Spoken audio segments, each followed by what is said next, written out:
So Vivian, you have a very good idea of what it's like for women in the business of journalism in the United States. You've seen it change in your own time to make it to the very top. How would you describe what the stature of women are today? I think that the stature of women in media and journalism today is a lot better than it was a few years ago, but still has a ways to go. I'm a woman, I'm about to turn 50 years old.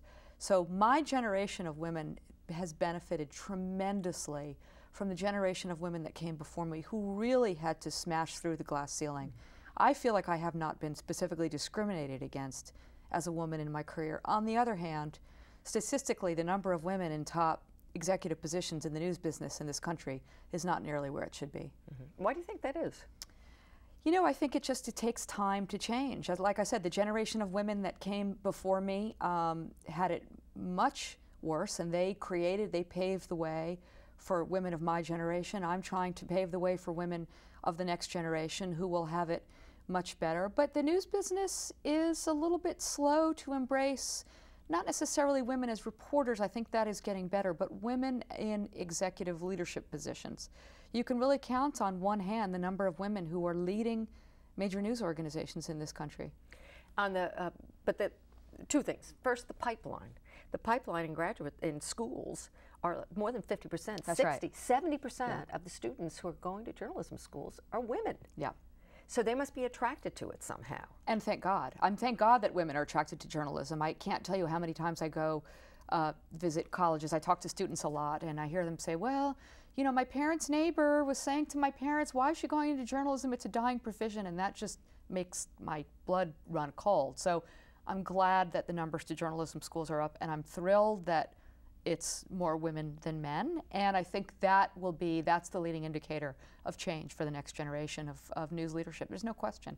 But the pipeline, they're thinking about getting in the industry. They may not be thinking about leading the industry. Well, first they have to get in the industry, and because this generation of young people, men and women, are digital natives, and they're coming into an industry with a completely different set of skills and a completely different set of assumptions of how people use media than I did, who didn't grow up with digital media. So they will come in and they will reinvent the business model. They will reinvent the industry, and from there, leadership positions will emerge. I'm an optimist about it, actually. Do you think they need to be trained to become leaders, to get the reins of power, rather than just be trained to be skilled at journalism, interviewing, etc.? They need mentors. I mean, all of the training in the world in you know, how to do an interview and, you know, how to, you know, polish your resume, and all of that is fine, but there is no substitute to being mentored by people in the industry, men or women, who can champion you, help you understand how the real dynamics of the workplace works, which you cannot learn in school. So let's talk about your own personal journey as becoming a leader, because I think of you as a digital leader. You might not be a digital native, but you moved the industry in very significant ways to think digitally. When you entered, what was your own view of yourself and what you would become? I never knew what I wanted to be when I grew up. I, in fact, feel like I still don't know what I want to be when I grow up.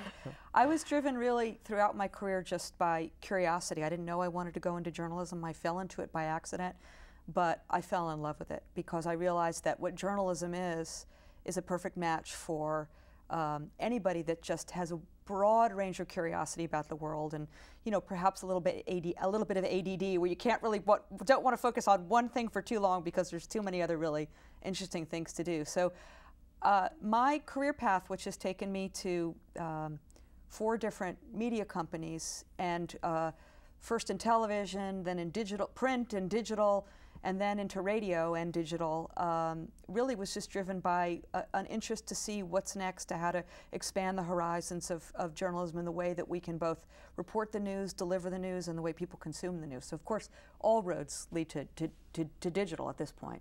But when was the change, what was the moment when you didn't become just one of the worker bees, you know, with the curiosity and the kind of journalism DNA, to be one of the people to define the future and to take on all the leadership pains, sorrows, and excitement? I actually felt that early on. Whether or not I actually had an impact on the world is you know, for others to judge. But early on, when I was at CNN in the late '90s and leading the long form division there, I felt an incredible responsibility to have an impact with the documentary division that I was leading at the time. And then when I moved up to Washington and created the Discovery Times channel, which was a joint venture between Discovery and the New York Times, again, trying to reinvent a different form of media. But I guess it wasn't until I went to the New York Times and really immersed myself in digital media as the primary vehicle that I really,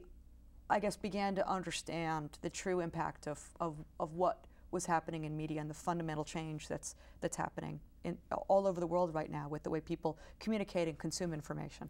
But at each of those moments, you became a leader in the field. You became a manager. You became one of the executives, maybe a younger executive, right. but became a more and more important executive at each of these moments. And you know, we were learning in the study, the global study, that is a hard jump for women to make. So I'm wondering if you can define, was it yourself who pushed you over that? Was it something that people identified and then gave you the, you know, the ladder and chute, you know, the chute up to make yes. it? What was that ingredient that got you to the next step? Certainly it's a combination of things. First of all, there were, I've had several very meaningful mentors in my life, most significantly women mentors, women who were a generation ahead of me in media, who really who took me under their wing and from whom I learned so much. One of them is Pat Mitchell, who is now the head of the Paley Center, Janet Robinson, who gave me an extraordinary opportunity to lead nytimes.com. She's the CEO of the New York Times. But in addition to that, I never really had this ambition, like, I want to be the boss. It was more, you know, I think I can do that, and you know, I have an idea, and let me organize this for you, and let's come together, and let's strategize, and let's develop a vision. And I think my leadership positions emerged out of a desire to galvanize a group of people, particularly give space to creative people to do their work, and then I became a leader out of that, as opposed to making a decision that I wanted to be a leader. And a little bit of luck, a lot of luck, actually. But it was important for those mentors, and I know those two women, they felt it was important to bring more women into the top ranks. Yes, they did. And that's had a profound influence on me. Yeah.